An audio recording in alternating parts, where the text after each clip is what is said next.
Hello అండి, ఇవాళ మనం వంకాయ పులుసు పచ్చడి ఎలా చేయాలో నేర్చుకుందాము. దీనికి కావాల్సిన పదార్థాలు: పచ్చడి వంకాయలు 3, ఎండుమిరపకాయలు 3 నుంచి 4, చింతపండు గుజ్జు 2 టేబుల్ స్పూన్లు, పోపుకు కావాల్సిన ఆవాలు, జీలకర్ర, మినప్పప్పు, నూనె, ఉప్పు, ఉల్లిపాయలు, పసుపు, అలాగే వడియాలు. ఇప్పుడు తయారీ విధానంలోకి వెళ్ళిపోదాం. ముందుగా వంకాయల్ని ఈ విధంగా స్టవ్ మీద పెట్టుకొని అటు ఇటు తిప్పుకుంటూ కాల్చుకోవాలి. ఇలా అన్ని వైపులా బాగా కాలిన తర్వాత ఒక ప్లేట్లోకి తీసుకుని దీని మీద చల్లనీళ్ళు పోసుకుని మెల్లమెల్లగా తోలుని ఈ విధంగా తీసేయాలి. వేడిగా ఉన్నప్పుడే ఈ కాలిన భాగాన్ని తీసేయాలండి. చల్లారిపోతే తోలు అంత తొందరగా తీయడానికి రాదు. ఈ విధంగా కాల్చిన వంకాయలన్నిటినీ గుజ్జు చేసి ఇలా పెట్టుకోవాలి.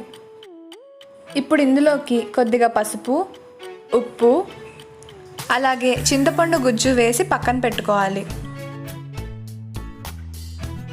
ఇప్పుడు స్టవ్ మీద ఒక బాండీలో ఈ విధంగా వడియాలు వేయించుకుని పక్కన పెట్టుకోవాలి. ఇప్పుడు కొద్దిగా ఆయిల్ తీసుకుని పోపు వేసుకుందాము.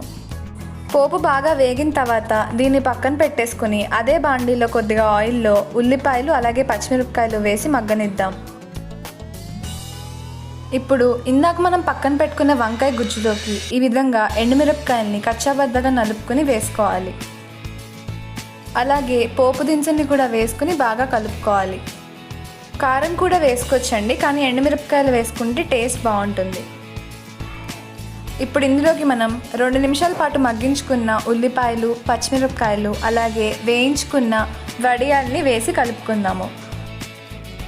అంతే అండి, మన వంకాయ పులుసు పచ్చడి రెడీ అయిపోయింది. ఈ రెసిపీని మీరు కూడా తప్పకుండా ట్రై చేసి ఎలా వచ్చిందో కామెంట్ సెక్షన్లో మెన్షన్ చేయండి. ఈ వీడియో మీకు నచ్చినట్లయితే లైక్ చేయండి, కామెంట్ చేయండి, సబ్స్క్రైబ్ చేయండి. అలాగే మీ ఫ్రెండ్స్కి, ఫ్యామిలీ మెంబర్స్కి అందరికీ షేర్ చేయండి. Thanks for watching.